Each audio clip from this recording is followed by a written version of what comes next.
kalambe. Kaya siyak pa yung siyak, siya pinagpagati ng Changi.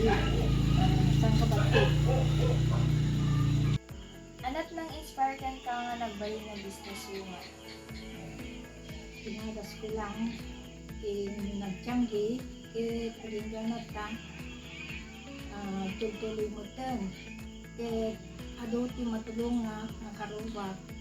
Ta, isuti, imbes na mapandal, dumatang palagpili, di ka sa kulan na, ito'y, yan di Changi, pagalakta. Kaanong rinogyanan dati nga business mo? Nang rudi dati na business ko, dito 2008. Mano nga kwarta tinusal mo ang pinangibilik ng store? May ko at ang 5,000 din ang rudi. Hindi ko ka na nakatulak mga tatang.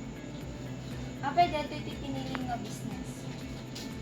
Namin, iti balay iti nani patak dirak, tatnon mabantayak. Ken, tatnon,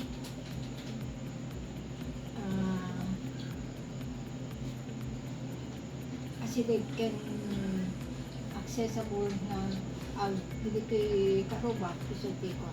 Hindi tangan na, asilig kami sa sopa iti pangalaan ni no anati kasapulan ni iti kusina ken naduma pa nga kasapulan iti Anot strategy nga ng tulong ken ka tatnon agbalin na successful dati nga business mo? naisa ma anak na naunget no ada umutang ken ado pati ken may sapay matulungan ti karoba.